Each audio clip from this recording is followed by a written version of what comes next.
संग है, जिसके जीवन में मिला सत्संग है, उसको हर घड़ी आनंद ही आनंद है, उसको हर घड़ी आनंद ही आनंद है।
सत्संग है, जिसके जीवन में मिला सत्संग है, उसे हर घड़ी आनंद ही आनंद, उसे हर घड़ी आनंद ही आनंद, उसे हर घड़ी आनंद ही आनंद।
शंकर भगवान की। कहा जाता है जिसके जीवन में मिला सत्संग है उसे हर घड़ी आनंद ही आनंद है। क्योंकि आनंद कहाँ है भाई? कोई आपसे पूछे कि महाराज आनंद कहाँ घूमता है, कहाँ मिलता है? आनंद किसी दुकान पर नहीं मिलता है। आनंद महाराज खोजना पड़ता है। क्योंकि आप सबका उल्टा बना सकते हो भाई, अमीरी का गरीबी है ना, लेकिन आनंद का आप उल्टा नहीं बना सकते हो। क्योंकि आनंद अपने आप में स्वयं भगवान शिव का ही रूप है। क्यों है? क्योंकि जब हम भगवान शिव की उपासना करने बैठते हैं ना, आसन लगा करके हम सबको भूल जाते हैं, और भूल करके जब भगवान शिव की उपासना करने बैठते हैं तो हमें कुछ भी याद नहीं आता है। इतना हम मग्न हो जाते हैं, इतने विभोर हो जाते हैं कि बस प्रभु आप और हम, उस रूप को हम निहारते हैं।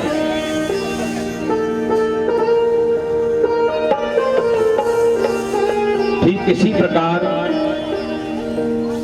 हम सब देवताओं की उपासना करते हैं, सबकी पूजा करते हैं, और कोई ना कोई देवता हमें वरदान देता है, हमारी पूजा को स्वीकार करता है। लेकिन बाबा भोलेनाथ ऐसे देवों में देव हैं कि हमारी उल्टी सीधी पूजा स्वीकार बाबा कर लेते हैं।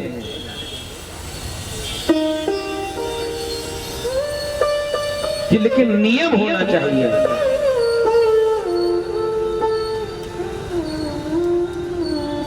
क्योंकि जितने भी चोर है ना महाराज, जो चोरी करते हैं, किसकी उपासना करते हैं वो? भगवान शिव की। और जितने भी तंत्र विद्या करते हैं, किसकी उपासना करते हैं? भगवान शिव की। अब तीसरे वाले भोले भाले, न तो वो तंत्र मंत्र जानते हैं, न वो महाराज ज्ञानी हैं। वो कैसे हैं? भोले भाले। और भोले भाले अगर भोले बाबा के पास जाएं तो शायद कल्याण बाबा उनका अवश्य करता है। क्योंकि जैसे को तैसा, जैसे को तैसा। लेकिन हर चीज में नियम है। कल मैंने शिव पुराण में देखा था,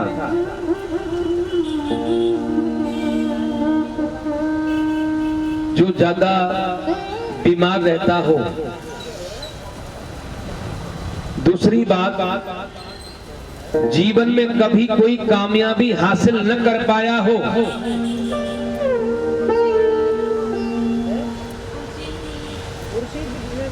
चौथी बात कोर्ट कचहरी में केस डला हो, केस फाइनल ना हो पा रहा हो, महाराज लिखा पड़ा है, चक्कर काट काट करके व्यक्ति परेशान हो गया लेकिन कोई सफलता नहीं मिली। छठी बात यह है कि हमारा धन किसी ले रखा है,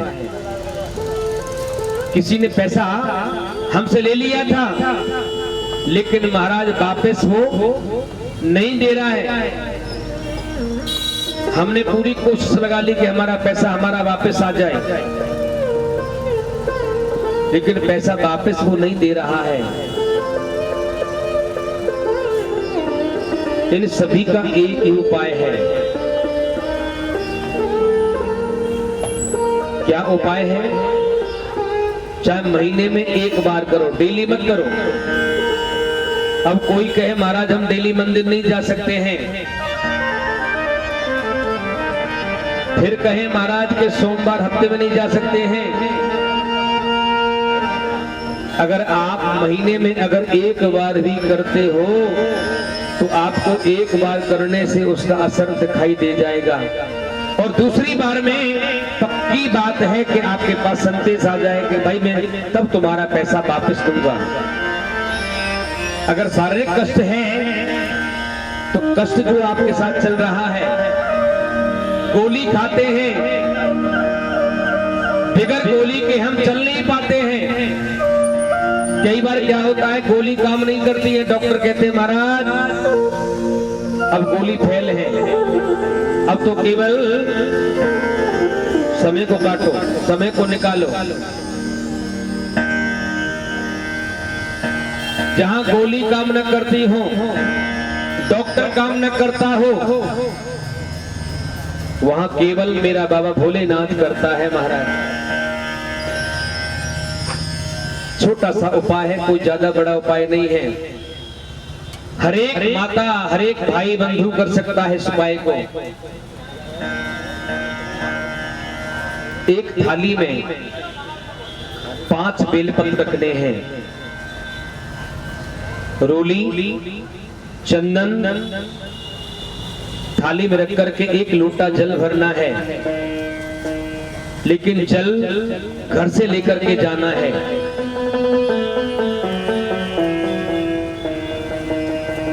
उस जल में न तो कच्चा दूध डालना है, न काले तिल डालने हैं, बस केवल जल ही भरना है। थाली में 5 बेलपत्र, चंदन, रोली जो कुमकुम लगाते हैं ना, आप टीका लगाते हैं, रोली, चंदन, 5 बेलपत्र, 1 लोटे में जल भरना है और बाबा भोलेनाथ के पास पहुंच जाइए। वहां जाकर क्या करना है, 1 बेलपत्र उठाना है। बेलपत्र की 3 पत्ती होती हैं, सबको पता है। उन तीनों पत्तियों पे रोली का लेप करना है, माने रोली लगानी है तीनों पत्तों पर। अब बची डंडी, जो 3 पत्ती है बेलपत्र की, तीनों पे आपने रोली लगानी है। अब बची डंडी, उस पर क्या लगाना है, चंदन, और चंदन लगा करके भगवान शिव का ध्यान करना है। और भगवान शिव का आपने नाम लेना है। अगर आप 12 नाम भोलेनाथ के जानते हो तो भगवान भोलेनाथ के 12 नाम ले आप। अगर नहीं नाम जानते हो तो 12 अक्षर है भगवान शिव का। पहला है ओम नमः शिवाय। अगर मां पार्वती को साथ में लेना है,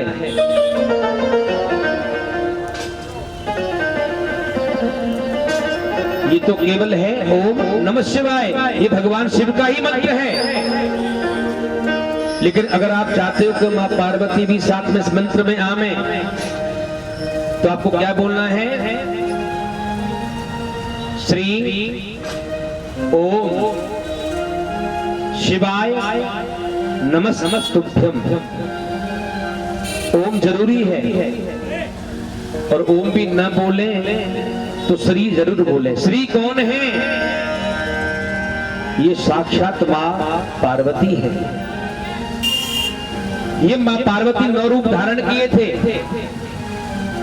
जिसमें मां काली विकराल रूप धारण करके आई, ये मां पार्वती है।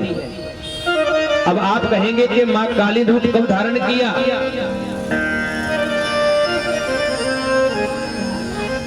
इसी कथा को सुनाएंगे, लेकिन पहले उपाय के बारे में आपको बताएं।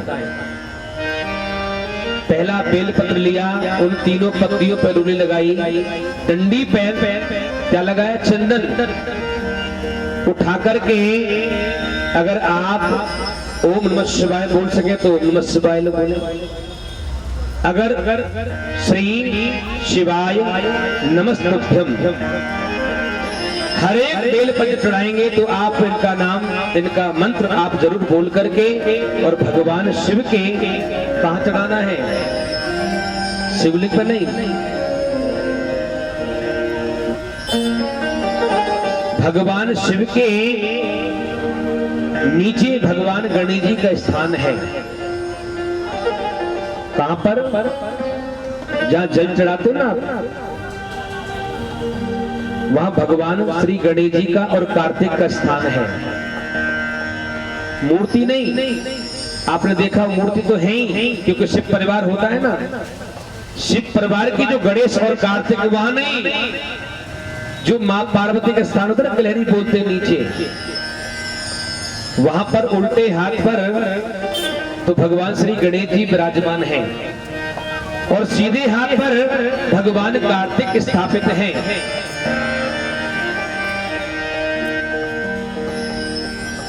जो बेलपत्र आप उठाएंगे जिसमें रोली चंदन लगाया है, उसे गणेश जी के पास स्थापित करेंगे। हर एक बेलपत्र को आपने मंत्र के द्वारा चढ़ाना है।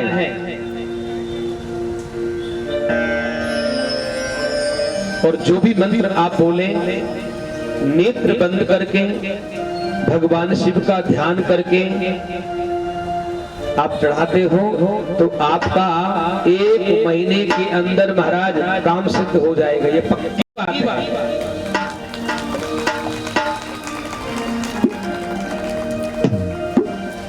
लेकिन भाव होना चाहिए।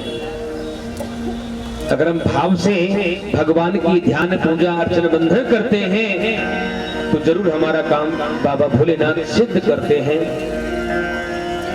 आगे मां पार्वती ने मां काली का रूप धारण किया है, मां लक्ष्मी का रूप धारण किया है। जो 9 रूप हैं ये मां पार्वती के ही है।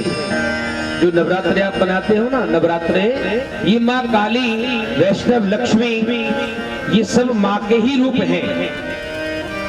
अब समय समय पर मां ने अपने रूप धारण किए हैं। लेकिन यहां आता है, आपने देखा होगा कि भगवान शिव मां काली के चरणों में लेटे हुए हैं और मां की जीभ बाहर निकली हुई है। अब आप कहेंगे महाराज भोलेनाथ और मां के चरणों में ऐसा क्यों? मां काली की जीभ बाहर क्यों निकली, किस समय निकली और कहां निकली? प्रश्न ये है। एक बार की बात है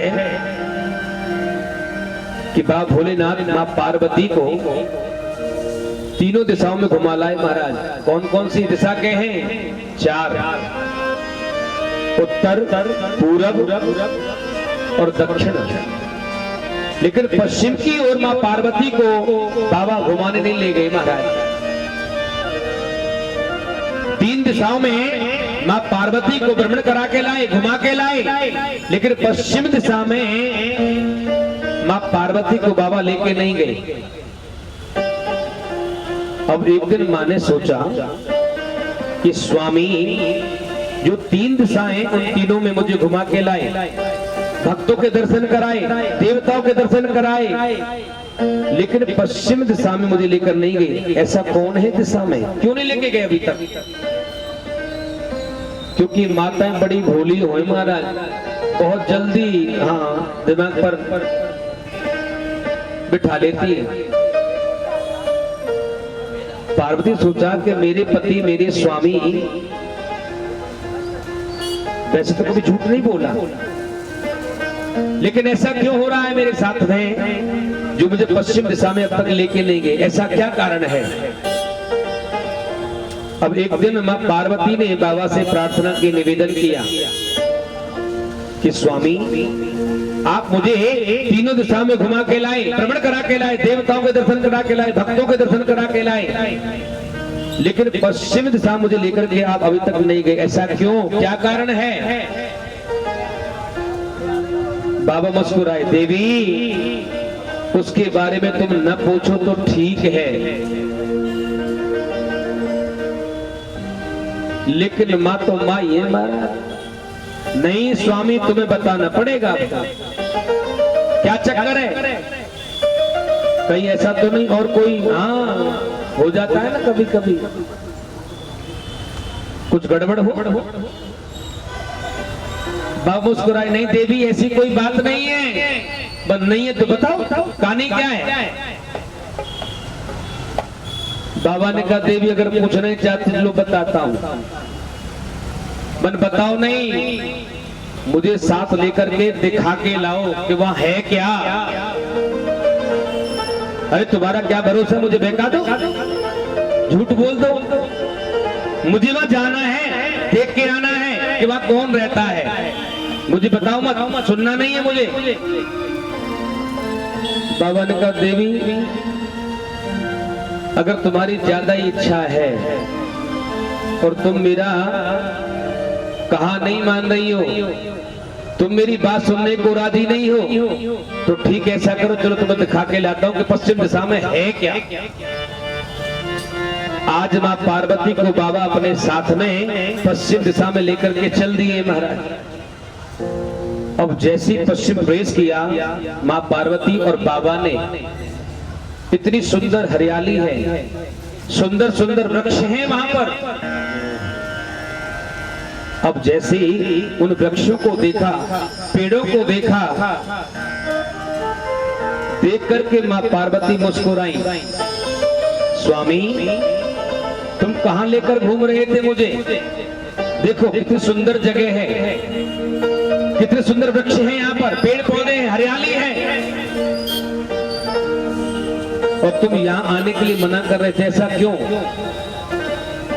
बंदे भी थोड़ा सा और आगे चलो, अभी तुम्हें अच्छा लग रहा है, पेड़ पौधे दिख रहे हैं, हरियाली दिख रही है, थोड़ा सा और आगे चल के देखो। अब जैसे ही थोड़ी सी और आगे चली तो आगे देखा तो महाराज नाना प्रकार के दैत्य थे वहां पर, नाना प्रकार के राक्षस थे वहां पर। अब उन्हीं के बीच में दो दैत्य ऐसे थे जो आप आरती में गाते हो ना, माँ जगदम्बा की आरती में कि मधु केटब तो मारे सुरधै भीर हरे। ये दो राक्षस ऐसे थे, इन दोनों राक्षसों को भगवान शिव ने ही वरदान दिया था। ब्रह्मा जी ने इनको वरदान दिया था, भगवान शिव ने वरदान दिया था, क्योंकि इन राक्षसों ने बड़ी तपस्या की। जैसे कल रावण ने तपस्या की थी भगवान शिव को पाने के लिए, तो भगवान उस तपस्या से प्रसन्न होकर के वरदान दे देते। ठीक वैसा ही हुआ, जब दैत्यों को देखा तो वह पार्वती घबरा गई और भोलेनाथ की तरफ भागती हैं। स्वामी आप बिल्कुल ठीक कह रहे थे, यहां तो नाना प्रकार के दैत्य राक्षस रहते हैं। अब बाबा ने बहुत समझाया,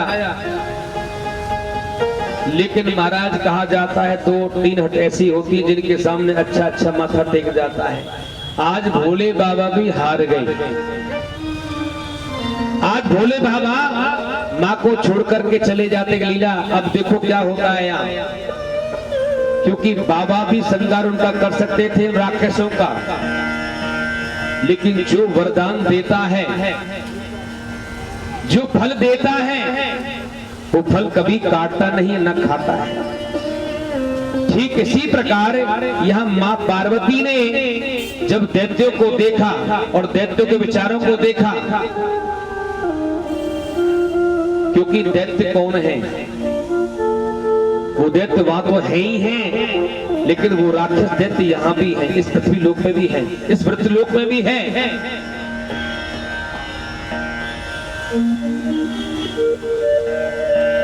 अब जैसे माँ को देखा, माँ पार्वती का बड़ा सुंदर रूप था अब नाना प्रकार के दैत्य देखने लगे मां पार्वती को। जब मां पार्वती क्रोध आया, उन सब दैत्यों को मार डाला। लेकिन जैसे मधु केतव की बारी आई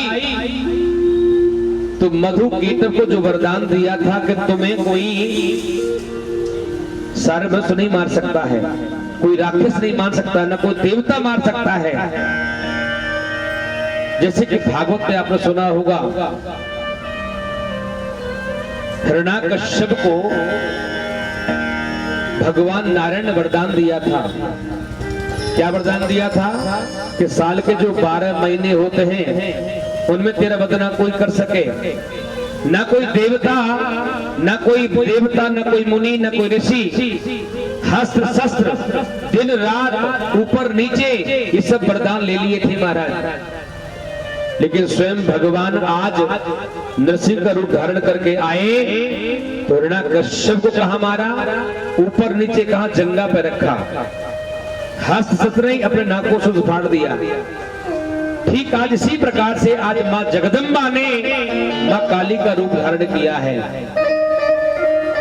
आज मां काली ने अपने हाथों पर खप्पर लिया है और एक में खड़क लिया है, और मां काली ने उन मधु केतव को मार डाला है। कहा जाता है उनको वरदान क्या दिया था कि जहां तुम रक्त गिरेगा, खून गिरेगा, वहीं कई हजार राक्षस उत्पन्न हो जाएंगे। जब मां काली हार गई तो आज मां काली ने खड़प लिया है और खड़क में उनका जो रक्त गिरा उसे पीती गई और मारती गई, काटती गई। तो यही मां पार्वती काली का रूप धारण करके उन दैत्यों को, उन मधु केतव का उद्धार करने के लिए आज मां काली का रूप मां पार्वती ने धारण किया है। बोल कालिका मैया की, सच्चे दरबार की। जो शिव नाम मुख से तू गाएगा तो समझो ये जीवन समर जाएगा।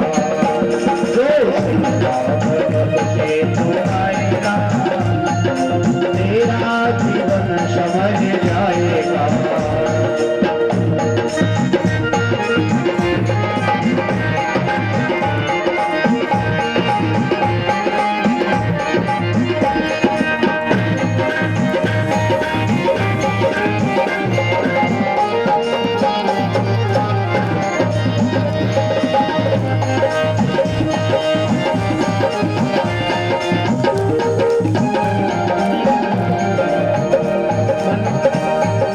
शिव को बसा ले, मन बसा ले तो शिव की, मन में बसा ले शिव का शिवाला, मन बसा ले तो शिव का शिवाला, साथ रहता तेरे डमरू वाला, साथ रहता तेरे डमरू वाला। जो भक्ति में रम जाएगा, भक्ति में रम जाएगा तो जीवन तेरा सवर जाएगा। तू शिव नाम मुख से गाएगा तेरा जीवन सवर के जाएगा।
तुझे आएगा तो जीवन तेरा संवर जाएगा।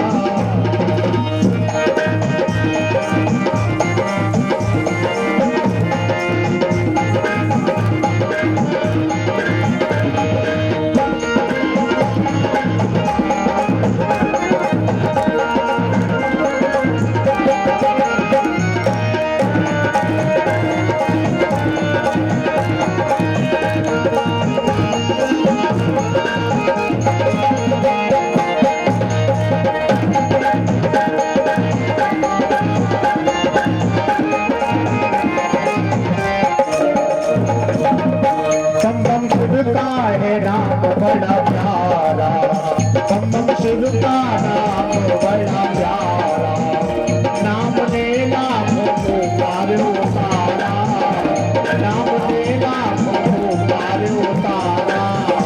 जो भोले का नाम लेकर मर जाएगा, जो भोले का नाम लेकर मर जाएगा तो जीवन तेरा संवर जाएगा। जो शिव नाम से गाएगा तो जीवन तेरा संवर जाएगा। वो शिव नाम से गाएगा तो जीवन तेरा संवर जाएगा।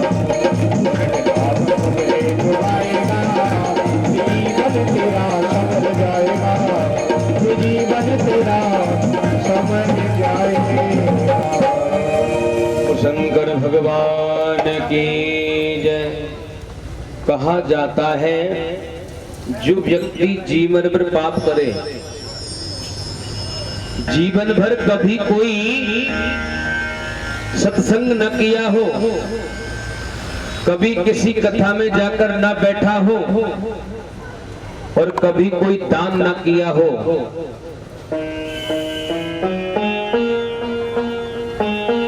और उसकी मृत्यु हो जाए। जिस व्यक्ति ने कभी कोई दान न किया हो, कभी पूजा पाठ न किया हो और जहां तक कि अपने माता पिता को कष्ट दिया हो, ऐसे पापी का भी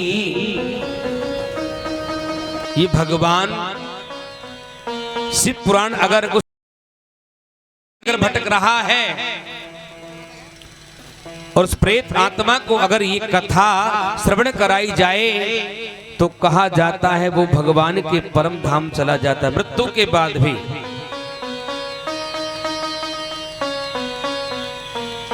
ऐसे ही एक पंडित जी थे, ये एक सच्ची बात है, सच्ची घटना है कि मृत्यु के बाद भी उनको क्या योनि मिली? प्रीति योनि मिली। क्यों मिली? क्योंकि कभी कोई सत्कर्म नहीं किया, कोई पूजा पाठ नहीं की, कभी किसी के साथ भला नहीं किया, मंदिर देवालय नहीं गया, माता पिता की सेवा नहीं की, बड़ों का सम्मान नहीं किया,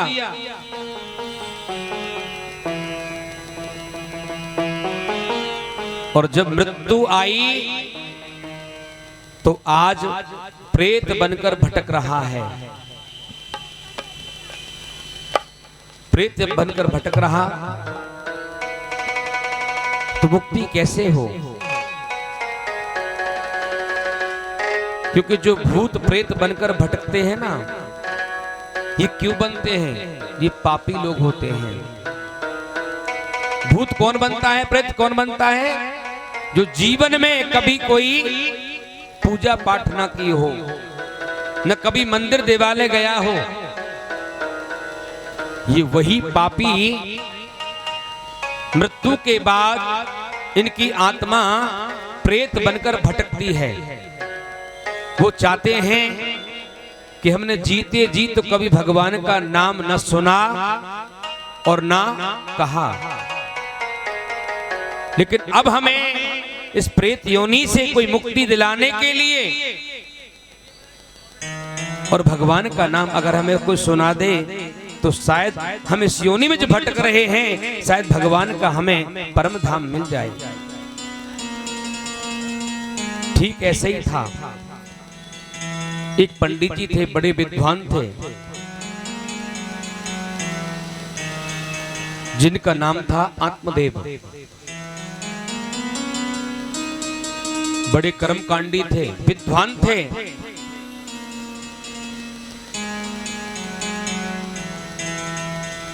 बड़ी पूजा पाठ किया करते थे जजमानों के यहाँ। एक गांव में उनका परिवार था, उनकी धर्मपत्नी थी। विद्वान तो थे, शास्त्र वेदों के ज्ञाता थे। घर में गौ सेवा होती थी, तुलसी सेवा होती थी, ब्राह्मण संत सेवा होती थी, देवो अतिथि सेवा होती थी। लेकिन आज उन पंडित जी का मन अशांत हो गया। जो परम ज्ञानी होकर के शास्त्र वेदों का ज्ञाता, सब चीज को जानने वाला, लेकिन आज उन पंडित जी के मन में थोड़ी गिलानी हुई, थोड़ा कष्ट हुआ। क्यों हुआ? कि 2-3 अड़ोसी जो है ना, पड़ोसी, वो आकर बैठ गए उन पंडित जी के पास। पंडित जी के पास कोई संतान नहीं थी। पड़ोसियों ने कहा, महाराज तुम बड़ी पूजा पाठ करते हो, अपने भक्तों कल्याण करते हो, आपके जजमान भी हैं, उनके यहाँ आप जाकर यज्ञ करते हो, कथा करते हो, जहां तक कि आपको शास्त्र वेदों का परिपूर्ण ज्ञान है। लेकिन महाराज आपका ज्ञान कहां गया, आपका तप कहां गया, जो कि अभी तक आपके यहाँ कोई संतान नहीं हुई। चलो छोड़ो, दूसरी बात यह है कि तुम्हारे यहाँ गौ सेवा होती है, तुम्हारी बात छोड़ो, लेकिन तुम्हारे गौ सेवा होती है, अभी तक गाय के भी कोई नीचे बछड़ा या बछिया नहीं है, ऐसा क्यों? तीसरी बात कि तुम्हारे यहाँ तुलसी की सेवा होती है, तुम जल भी चढ़ाते हो, दीपक भी जलाते हो, लेकिन तुम्हारी तुलसी भी सूख जाती है, ऐसा क्यों? यहां पंडित जी को थोड़ा सा मन में गिलानी हुई। और कभी कभी हमारे साथ भी होती है, हम खूब पूजा पाठ करते हैं, लेकिन फिर भी हम कष्टों के साथ जूझते रहते हैं महाराज। फिर हमारे मन में आता है कि हमारी पूजा पाठ कहां जा रही है, हमारा दान कहां जा रहा है, उसका फल हमें क्यों नहीं मिल रहा है। कभी कभी हमको भी गिलानी होती हमारे मन में। हम इतनी पूजा पाठ करते, इतना व्रत करते हैं, इतनी तीर्थ यात्रा जाते हैं, लेकिन फिर भी हमारा मन अशांत है, ऐसा क्यों? वही बात पंडित जी के साथ हुई आज। जब 2-4 पड़ोसी घर में आकर बैठे, उन्होंने कहा, पंडित जी के हमने विचारा है कि हाँ बिल्कुल शास्त्रों की बात तो सत्य है कि मैं शास्त्र वेदों का ज्ञाता हूं, मैं सबका उपाय करता हूं, लेकिन मेरा उपाय कौन करे, मैं अपने लिए क्या करूं? पंडित जी के मन में गिलानी हुई। आज पंडित जी ने अपने घर को छोड़ने का फैसला कर लिया। उनकी धर्मपत्नी भी थी।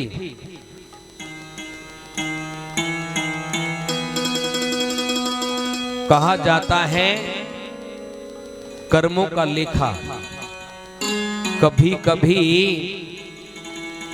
भगवान स्वयं नहीं आते, किसी भक्त को भेजते हैं और हमारा कल्याण हो जाता है। इसी प्रकार जब पंडित जी ने घर छोड़ने का फैसला कर लिया कि मुझे अब घर में नहीं रहना है, मेरी पूजा पाठ का फल मुझे अभी तक क्यों नहीं मिला? मैं सबका भला करता हूं, सबका अच्छा सोचता हूं, लेकिन मेरे साथ ऐसा क्यों हो रहा है? मेरी गऊ अभी तक बांझ है, तुलसी घर में सूख जाती है, और जहां तक कि मेरे पास भी अभी तक संतान नहीं हुई है महाराज, ऐसा क्यों? पंडित जी घर को छोड़ करके और जंगल की ओर चल देते हैं, और जंगल में जाकर के आज उदास होकर बैठ जाते हैं कि मुझे अब वापस घर नहीं जाना है। अपनी धर्म पत्नी को छोड़ दिया है, घर को छोड़ दिया है। अब जैसे उदास बैठे थे, वहीं से कुछ संतों की मंडली जा रही थी महाराज। संतों ने देखा ये ब्राह्मण देवता इस घोर जंगल में अकेला बैठा है, ऐसी क्या परेशानी आ गई इस ब्राह्मण को? ये देवता यहां अकेला क्यों बैठा है? संतों ने सोचा इस ब्राह्मण से हमें पूछना चाहिए, इसे कष्ट क्या है, ये क्यों उदास बैठा है? क्योंकि संतों का जीवन बड़ा ही निर्मल है। तुलसीदास जी ने कहा है रामचरितमानस में, संत बही नवनीत समाना, संत बही नवनीत समाना, संत बही नवनीत समाना, संत वही नवनीत समाना, आगम निगम पुराण बखाना, आगम निगम पुराण बखाना, आगम निगम पुराण बखाना, आगम निगम पुराण बखाना, संत बही नवनीत समाना, संत वही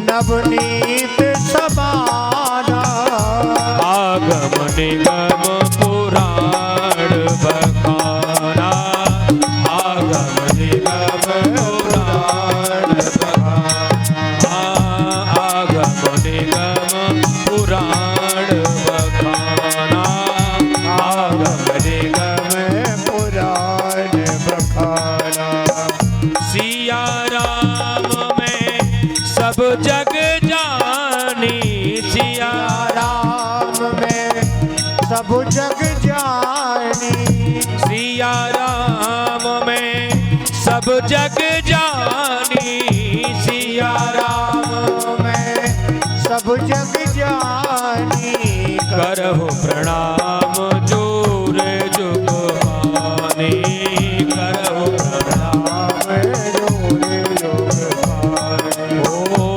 करहु प्रणाम जोर जुग पानी, करहु राम जोरे योग पाए, श्री राम जय राम जय जय राम, जय राम जय जय राम, श्री राम जय राम जय जय राम, जय राम जय जय राम, श्री राम जय राम जय जय राम, राम जय राम जय जय राम, ओ श्री राम जय राम जय जय राम, राम जय राम जय जय राम, श्री राम जय राम जय जय राम, जय राम जय जय राम, श्री राम जय राम जय जय राम, राम जय राम जय जय राम, श्री राम जय राम जय जय राम, राम जय राम जय जय राम, श्री राम जय राम जय राम, राम जय राम जय जय राम, श्री राम जय राम जय जय राम, श्री राम जय राम जय राम, राम जय राम जय जय राम, नमः पार्वती पतये हर हर महादेव, नमः पार्वती पतये हर हर महादेव, नमः पार्वती पतये हर हर महादेव। इसी प्रकार उन संतों की मंडली वहां पहुंची और आकर के महाराज उन संतों ने कहा कि ब्राह्मण देवता तुम यहाँ क्यों निराश बैठे हो। ब्राह्मण ने कहा महाराज मैं यहाँ आपका आशीर्वाद लेने के लिए आया हूँ। संतों को देख करके ब्राह्मण ने चरण कमल पकड़ लिए महाराज, और पकड़ के बस एक ही बात कही कि महाराज मुझे कुछ आप दीजिए। संतों ने कहा भाई क्या इच्छा है, क्या मांगना चाहते हो और क्यों तुम रो रहे हो। जब संतों ने पूछा ब्राह्मण देवता से तो ब्राह्मण ने क्या मांगा कि महाराज मुझे एक संतान चाहिए, बस यही आपसे मेरी कामना है। संतों ने कहा अरे ब्राह्मण देवता तुम्हारे मस्तक से लग रहा है कि तुम ज्ञानियों में श्रेष्ठ हो, तुम्हें शास्त्र वेदों का परिपूर्ण ज्ञान है, लेकिन फिर भी रोना धोना ऐसा क्यों। तुम जैसे विद्वान को रोना उचित नहीं दिखता है। संतों ने बार बार समझाया कि देवता हे ब्राह्मण जिसकी तुम रो रहे हो ना, सिवा दुख का ही कारण है, सुख का कारण नहीं है। अरे मांगनी है तो भक्ति मांगो, मांगनी है तो भगवान से केवल क्या कामना करनी है कि प्रभु हमें आप भक्ति दीजिए। लेकिन तुम ज्ञानी बनकर के अज्ञानी बनकर घूम रहे हो, ये तुम्हें शोभा नहीं देता है। संतों ने बार बार समझाया, लेकिन पंडित जी ने कहा महाराज मुझे आप आशीर्वाद दीजिए कि मेरे यहाँ एक पुत्र हो जाए, क्योंकि मैंने सुना है संतों की वाणी कभी खाली नहीं जाती है, और कहा जाता है वैसे भी थाली में अन्न का कण हमें कभी बर्बाद नहीं जाने देना चाहिए। प्रयास हमें ये करना चाहिए कि जब भी भोजन करें तो थाली में हमें अन्न नहीं छोड़ना चाहिए। और संत कभी मिल जाए तो संत से केवल एक ही प्रार्थना करो, प्रभु आप में आशीर्वाद देकर के जाओ कि हमारी भक्ति बढ़े, हमारी शक्ति बढ़े। संतों से यही कामना हमें सदैव करनी चाहिए। लेकिन ब्राह्मण देवता ने आज कामना क्या की कि मुझे पुत्र चाहिए। उन संतों ने क्या किया, जब ब्राह्मण नहीं माना तो आज उन संतों ने एक फल उस ब्राह्मण की झोली में डाल दिया है कि जाओ इस फल को तुम अपनी पत्नी को खिला देना, उससे तुम्हारे यहाँ एक सुंदर पुत्र का जन्म होगा। कहा जाता है जब वो ब्राह्मण देवता उस फल को लेकर घर आए और पत्नी को देना चाहा कि देवी ये संतों का प्रसाद है, इस प्रसाद के द्वारा हमारे यहाँ एक पुत्र का जन्म होगा। लेकिन कहा जाता है यहाँ आती है बात, जैसा नाम वैसा काम, यथा नाम तथा गुण। अब जो पंडित जी थे उनका नाम जैसा था वैसा काम भी था। पंडित जी का नाम था आत्मदेव, जो आत्मा से निर्मल हो, आत्मा से पवित्र हो, वही आत्मदेव है। और पत्नी का नाम क्या था, धुंधली देवी, जो सदैव गंदा सोचना, गंदे विचार रखना, कभी किसी का भला नहीं सोचना, सोचना तो केवल बुरा सोचना। क्योंकि आप लोग जानते हो धुंध कब होता है, धुंध का रूप होता है अंधेरा, जिसको केवल कुछ देखना ही नहीं देना। धुंध में हम कुछ देख पाते हैं, नहीं देख पाते हैं। ठीक इसी प्रकार धुंधली देवी के विचार कैसे थे, लड़ना झगड़ना, बुरा सोचना, बुरा करना। कहा जाता है फल को जैसे पंडित जी लाकर देखा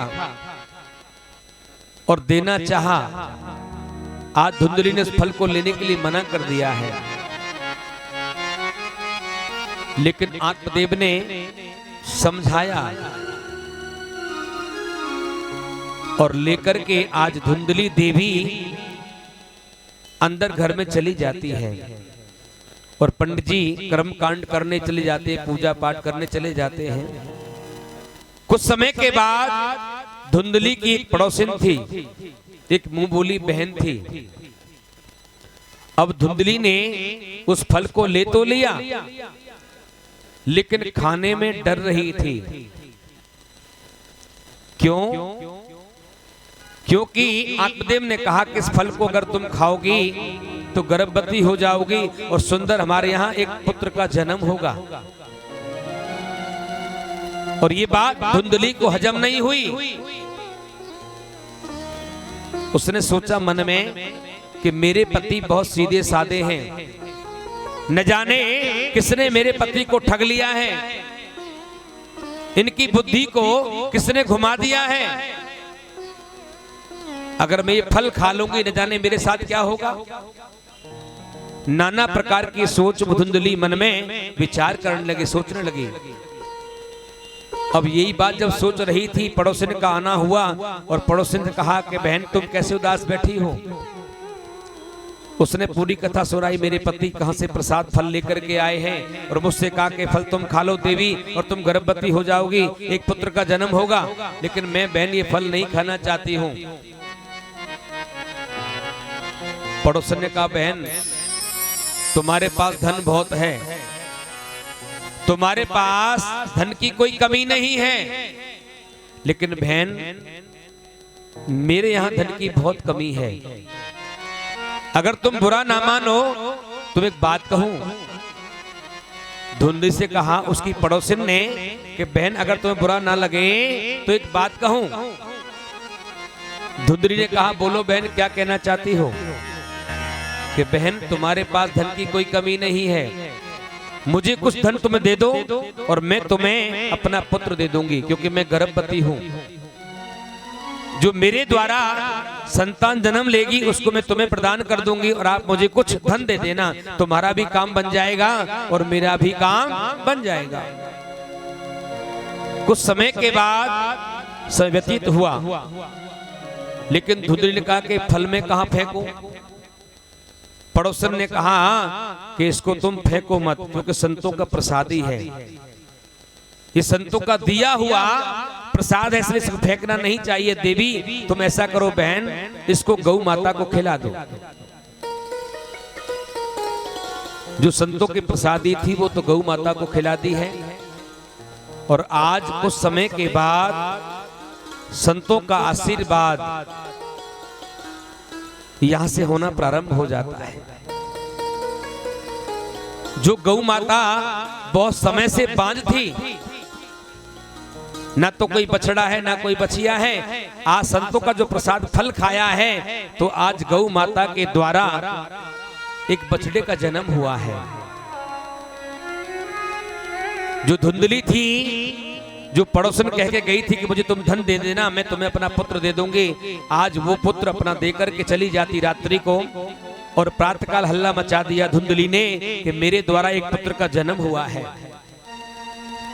लेकिन जो ब्राह्मण देवता थे बहुत सीधे साधे थे, भोले भाले थे। उन्होंने सोचा कि जो संतों का प्रसाद लेकर के आया था, आज संतों कृपा मेरे ऊपर हुई है, मेरे यहाँ एक पुत्र का जन्म हुआ है, उसका नाम संस्कार किया।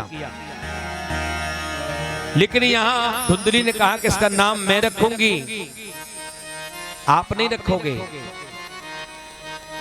आज धुंधली ने अपना नाम उसको दिया है। क्या नाम दिया? धुंधकारी। अब यथा नाम तथा गुण, भाई जैसी माँ थी और वैसा ही पुत्र हो गया, क्योंकि पहला गुरु कौन होता है? हमारी माँ। चाहे तो माँ हमें भक्त बना दे और चाहे तो माँ हमें बहुत बड़ा डकैत बना दे, बदमाश बना दे महाराज। आज उस माँ ने अपने बेटे को क्या संस्कार दिए? न तो कभी स्कूल भेजा पढ़ने के लिए, न कभी उसको माला दी जपने के लिए, न कभी लोटा भर के दिया कि तू भगवान सिर पे चढ़ा के आ, न कभी भगवान का नाम लेने के लिए बोला। यहां केवल क्या दिया माँ ने? जब भी कुछ मांगता था, माँ मुझे पैसा चाहिए, माँ ये लाना है, माँ मुझे खाना है। कहने का तात्पर्य है उस बालक की, उस माँ ने आदत को बिगाड़ दिया है। पहले वो कंचा गोली खेलने लगा, फिर थोड़ी देर बाद में जुआ खेलने लगा, थोड़ा सा बड़ा हुआ मदिरा पान करने लगा, फिर और बड़ा हुआ वेश्याओं के पास जाने लगा। कहने का तात्पर्य है कि जो माँ का धन जुड़ा हुआ था, आज सारा धन खत्म कर दिया है, समाप्त कर दिया है।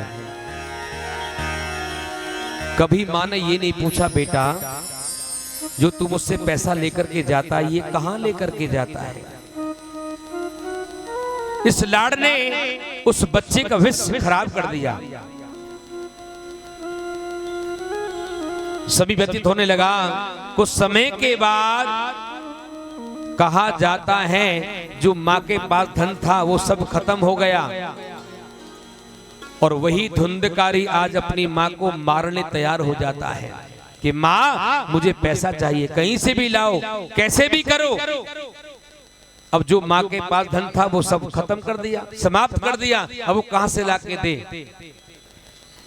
कहा जाता है कि धुंधकारी ने अपनी माँ को मारने के लिए हाथ उठाया है। अब जैसे ही माँ को मारने के लिए हाथ उठाया है तो यहां उस माँ ने सोचा कि मुझसे इस जीवन में बहुत बड़ा अपराध हुआ है, पाप हुआ है, जो कि मैंने अपने पति को अंधकार में रखा। पहला पाप ये हुआ, और दूसरा पाप ये हुआ कि मैं मां होकर के इस बच्चे को संस्कार दे नहीं पाई, इसलिए जीने का मुझे कोई भी अधिकार नहीं है। आज धुंधली ने अपने शरीर को एक कुएं में गिर दिया है और उसकी आत्महत्या हो जाती है, मर जाती है धुंधली देवी। कुछ समय के बाद जो बालक था धुंधकारी, उसका अंत कैसे हुआ? आज जो भाई था गोकर्ण, जो गाय के द्वारा जन्म लिया था, क्योंकि आधा स्वरूप था गौ माता जैसा और मुख था मनुष्य जैसा, इसलिए उसका नाम गोकर्ण रखा। क्योंकि संतों का जो प्रसाद है, संतों का जो सानिध्य करता है, गुरु शरणागति रहता है, वो तो केवल महाराज कोई संत ही प्रकृति का होगा, संत से विचार वाला होगा। आज संतों कृपा से जो गोकर्ण था घर को छोड़ दिया है। जो पंडित जी आत्मदेव थे वो आज तीर्थ करने के लिए यात्रा के निकल पड़े हैं। धुंधकारी अकेला घर में रहने लगा। कहा जाता है न तो माँ, न भाई, न पिता, आज कोई भी नहीं है, न तो कोई रोकने वाला, न कोई टोकने वाला। अब बिल्कुल अकेला हो गया महाराज। कहा जाता है कि 2-4 वेश्याओं को घर में लाकर रख लिया है, अब सोता है और खाता है। उन वेश्याओं ने सोचा ये माता पिता का सगा नहीं हुआ, अपने भाई का सगा नहीं हुआ, तो क्या हमारा सगा होगा? आज उन्होंने क्या किया, जिस चारपाई पे वो लेटा हुआ था धुंधकारी, उन दोनों वेश्याओं ने क्या किया, चूल्हे से गरम गरम कोयले निकाले और चारपाई बांध दिया है। और बांध करके उसके मुख में जो गरम गरम कोले थे ना, जो चूल्हे से निकाल करके उसमें भर दिए उसके मुख में। और आज धुंधकारी का भी वध हो जाता है, मर जाता है। कहने का तात्पर्य ये है, मृत्यु कैसी पाई? अंतोगति। जीवन भर उसने कोई सत्कर्म नहीं किया, जहां तक कि अपने माता पिता को कष्ट दिया, अपने भाई को कष्ट दिया। जो बैकुंठ जैसा घर था उसे नरक का अड्डा बना दिया। मृत्यु पाई तो वैश्याओं के द्वारा पाई। और वही आत्मदेव अगली योनि जाकर के क्या बनता है? एक प्रेत बनकर भटक रहा है कि मुझे कोई मोक्ष दिलाए, इस प्रेत योनि से मुझे छुटकारा दिलाए। कुछ समय के बाद जो गाय के द्वारा जिस पुत्र ने जन्म लिया था, जिसका नाम था गोकर्ण, आए, आकर के महाराज इस कथा का पान कराया है, इस कथा को सुनाया है। और आज उस कथा को सुनने के बाद जो प्रेत बनकर भटक रहा था, इस कथा के द्वारा उसे मोक्ष मिल जाता है। इसलिए कहा जाता है कि जो जीवन भर पाप करता है, अगर वो एक बार जाकर कहीं कथा सत्संग बैठ जाता है, उसका जीवन धन्य हो जाता है। ठीक इसी प्रकार हमें कथा, सत्संग, कीर्तन, तीर्थ यात्रा, माता पिता की सेवा, इस मनुष्य योनि में आने के बाद हर एक प्राणी को करना चाहिए। हर एक प्राणी का कर्तव्य है, उस कर्तव्य से हमें कभी भी विमुख नहीं होना चाहिए। और जो इस भक्ति मार्ग पे चलता है, इस ज्ञान गंगा में गोता लगाता है, उसका जीवन यहां भी धन, उसका जीवन वहां भी धन हो जाता है। इसलिए हमें यहां भी सुखी रहना है, और यहां के बाद जो अंतिम यात्रा है उसको भी हमें उसके लिए कुछ करना चाहिए।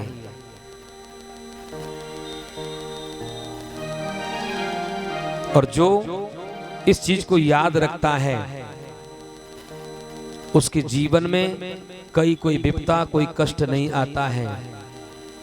लेकिन इस कलयुग ने सबकी बुद्धि को महाराज विमुख कर रखा है, बिगाड़ रखा है। और कलयुग को जो दिमाग से हटा देता है, हटता कहां है? किसी कथा में जाकर बैठते हैं, किसी मंदिर में जाकर बैठते हैं, किसी देवता के सानिध्य जाकर बैठते हैं। वहां हमारा कलयुग जो मस्तक बैठता रहता है ना, वो हट जाता है कुछ पल के लिए। इसलिए हमें जीवन में प्रभु का नाम नहीं भूलना चाहिए। दाता तेरा मेरा प्यार कभी ना बदले हो, दाता तेरा मेरा प्यार कभी ना बदले, दाता मेरा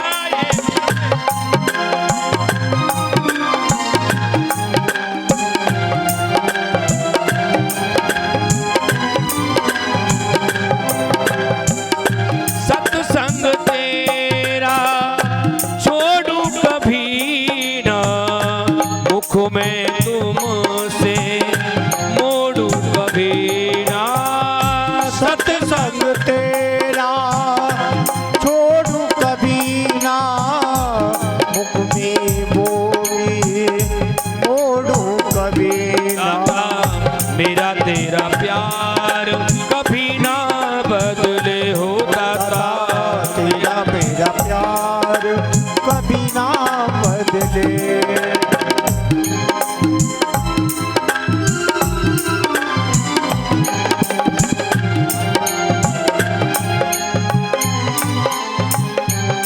दाता दाता तेरा मेरा प्यार कभी ना बदले, दाता मेरा तेरा प्यार कभी ना बदले। ओ दाता मेरा तेरा प्यार कभी ना बदले।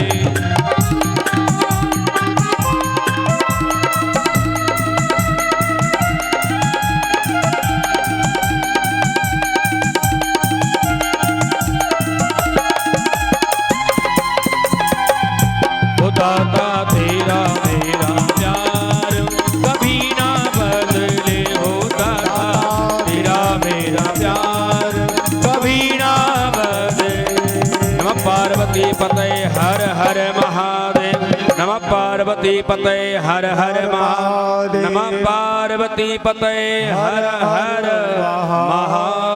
ठीक वैसे ही ग्रंथ का विश्राम होता है, खत्म नहीं होता है। तो यहाँ आज 7वां दिवस है, 7 दिन पूर्ण हो गए और ठाकुर जी की बड़ी कृपाई हमारे पर और तुम्हारे ऊपर। नहीं तो आज महाराज सुबह से ये हो रहा था कि आज कथा कैसे होगी। हम सोच रहे कि मंदिर में ही बिछाए के दरी और वहीं जो है लास्ट का अध्याय आपको श्रवण करा देंगे, क्योंकि नियम है भाई अनुष्ठान पूर्ण करना है, इसमें कोई विराम नहीं देना है। लेकिन वारे भक्तों, क्योंकि भक्तों के सामने भगवान भी हार जाता है। कैसी बरसात पड़ रही और कुछ पल के लिए बाबा विराजमान हो गए। वनिंद्र देवता रुक जाओ अब तुम, क्योंकि भक्तों के सामने मेरी अब नहीं चलेगी। हाँ, ये तो हटीले भक्त हैं। तो ठीक इसी प्रकार से आप लोग सभी इस अंतिम श्लोक का गुणावाद करें, मेरे साथ बोलें। जो इस श्लोक को मन से बोलता है उसके जीवन में 3 चीज मिलती है। उसको जीवन में 3 चीज कौन कौन सी? पहला तो सुख मिलता है, जो कि सबको सुख चाहिए महाराज, है ना। लेकिन दुख किसने मांगा था पता है आपको? ये भागवत में सुनना, लाइट वाली में। हाँ, ये बताएगी आपको, क्योंकि गीता हमें क्या देती है? क्या देती है बताओ? ज्ञान देती है ना गीता। तो अगर ज्ञान चाहिए तो गीता पढ़ना, वैराग्य चाहिए तो क्या पढ़ना है?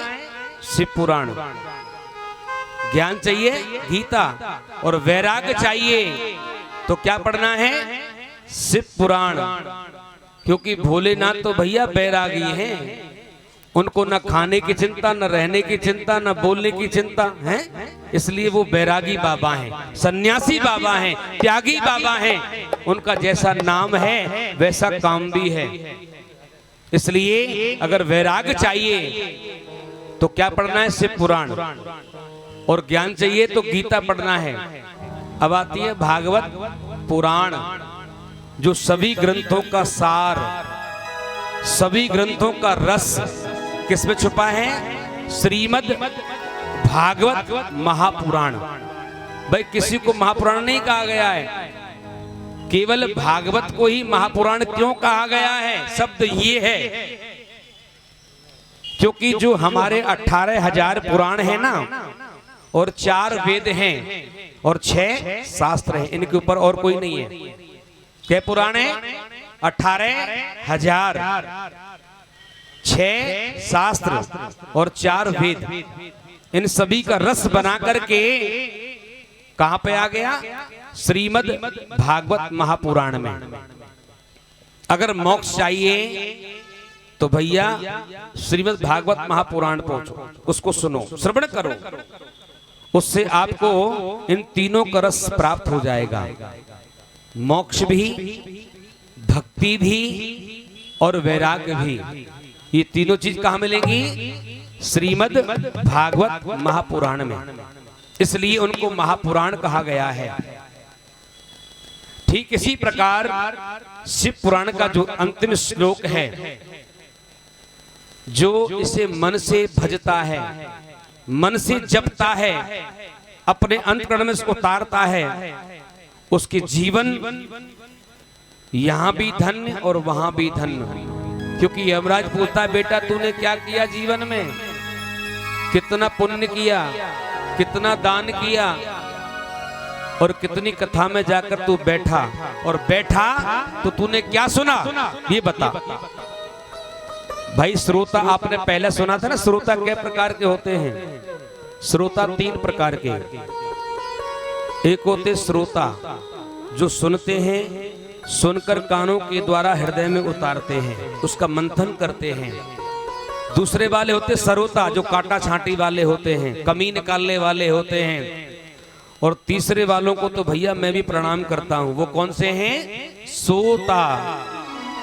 जिनको घर में नींद न आती हो वो आकर कथा में बैठ जाते हैं और यहाँ करके 2-4 घंटा आराम से महाराज नींद पूरी करते हैं। उनका तो केवल राम जी रखवाला है महाराज। इसलिए हमें ना तो सोता बनना है ना सरोता बनना है, हमें क्या बनना है? अच्छे श्रोता।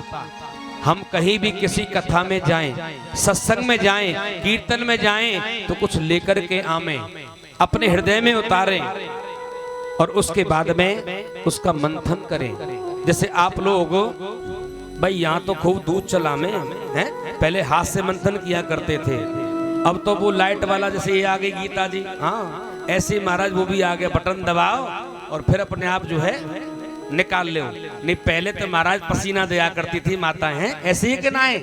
अब कौन चलावे हाथन से बताओ, कोई ना चलाओ पसंद करे हैं। अब तो सब मशीन वाला सिस्टम आ गया है। और जब ही महाराज रोग हमें घेर रहे हैं, सच्ची बात तो जीव है, क्योंकि जब चलाते थे ना थोड़ा सा हाथों का, हाँ शरीर पूरा खुल जाया करता था। लेकिन अब तो महाराज शरीर कहाँ न्यो ना न्यो तो न्यो है रहे हो, हाँ अब न्यो है रोए तो फिर बीमारी अपने आप बुना बुलाए, निमंत्रण दे के बुला रहे, आ जाओ महाराज हमें घेरो, भक्ति से दूर करो, हैं? तो ठीक इसी प्रकार से जो भगवान के सत्संग में जाता है, भगवान का नाम लेता है, उसका जीवन जीते जी तो महाराज पवित्र हो ही जाता है। वो आपने भजन सुना होगा, जब प्राण तन से निकले तो क्या होना चाहिए वहां? सुनाऊं पर समय कम है, होली भी करानी है तुम्हारे साथ में है। चलो एक कड़ी सुना देते हैं।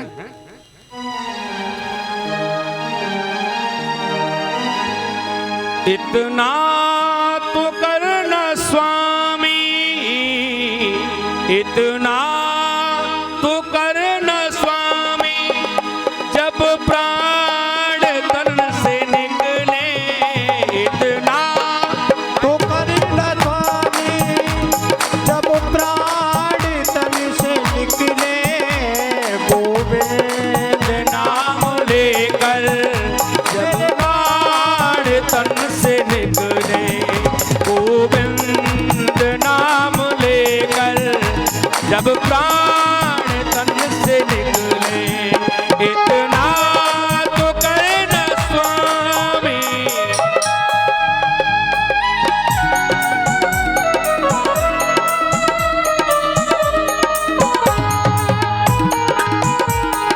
हरि हरि बोल।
मुरली के ध्वन सुनाना, मुरली की धुन सुनाना, जब प्राण तन से निकले गोविंद नाम लेकर, जब प्राण तन से निकले, इतना तो करना स्वामी, जब प्राण तन से निकले गोविंद नाम लेकर, जब प्राण तन से जय हो।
नमः शिवाय, नमः शिवाय, नमः शिवाय, नमः शिवाय, नमः शिवाय, शिवाय नमः शिवाय, नमः शिवाय, नमः शिवाय, नमः शिवाय, शिवाय, नमः शिवाय, नमः शिवाय, नमः शिवाय, नमः शिवाय, नमः शिवाय, नमः शिवाय, नमः शिवाय, नमः शिवाय, नमः शिवाय, नमः शिवाय, नमः शिवाय, नमः शिवाय, नमः पार्वती पते हर हर महादेव, नमः पार्वती पते हर हर महादेव, नमः पार्वती पते हर हर महादेव, शंकर भगवान नमः। ओम नमो शिवरूपाय नमः। नाम संकीर्तनम यस्य, नाम संकीर्तनम यस्य, सर्व पाप प्रणाशनम, सर्व पाप प्रणाशनम, प्रणामो दुःख समम नमः, प्रणामो दुःख समनस्तम, नमामि हरिं पदं, तम नमामि हरिं परम, तं नमामि हरिं पदं, तम नमामि हरिं परम। नाम संकीर्तनं यस्य, नाम संकीर्तनम यस्य, सर्व पाप प्रणाशनम, सर्व पाप प्रणाशनम, प्रणामो दुःख समम, प्रणामो दुःख समनस्तम, नमामि हरिं पदं, तम नमामि हरिं परम, तं नमामि हरिं पदं, तम नमामि हरिं परम। नाम संकीर्तनं यस्य, नाम संकीर्तनम यस्य, सर्व पाप प्रणाशनम, सर्व पाप प्रणाशनम, प्रणामो दुःख समम, प्रणामो दुःख समनस्तम, नमामि हरिं पदं, तं नमामि हरिं परम, तं नमामि हरिं पदं, तं नमामि हरिं परम। कैलासी काशी के वासी, कैलाशी काशी के वासी, अविनाशी मेरी सुध लीजो, अविनाशी मेरी सुध लीजो, सेवक जान सदा चरणन को, सेवक जान सदा चरणन को, अपनो जान कृपा कीजो, अपनो जान कृपा कीजो, अपनो जान कृपा कीजो, अपनो जान कृपा कीजो, अभयदान दीजो प्रभु मोको, अभयदान दीजो प्रभु मोको, अभयदान दीजो प्रभु मोको, अभयदान दीजो प्रभु मोको, सकल सकल सृष्टि के हितकारी, सकल सृष्टि के हितकारी, सकल सृष्टि के हितकारी, सकल सृष्टि के हितकारी, भोलानाथ भक्त मनरंजन, भोलानाथ भक्त मनरंजन, भोलानाथ भक्त मनरंजन, भोलानाथ भक्त जनरंजन, अपनो जान कृपा कीजो, अपनो जान कृपा कीजो, अपनो जान कृपा कीजो, अपनो जान कृपा की।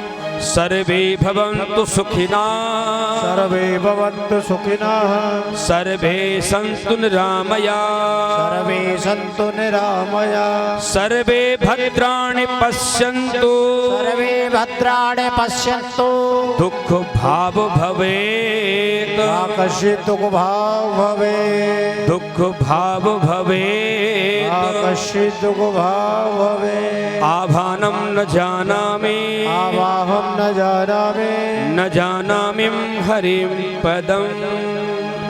बोल शंकर भगवान की जय, शंभु कैलाशपति की जय, आज के आनंद की जय, आनंद कंद भगवान की जय, गोपेश्वर महादेव की जय, चकलेश्वर महादेव की जय, काम भगवान की जय, आज के आनंद की जय, संत समाज की जय, सतगुरुदेव भगवान की जय, भक्त और भगवान की जय, नमः पार्वती पते हर हर महादेव, नमः पार्वती पते हर हर महादेव, नमः पार्वती पते हर हर महादेव।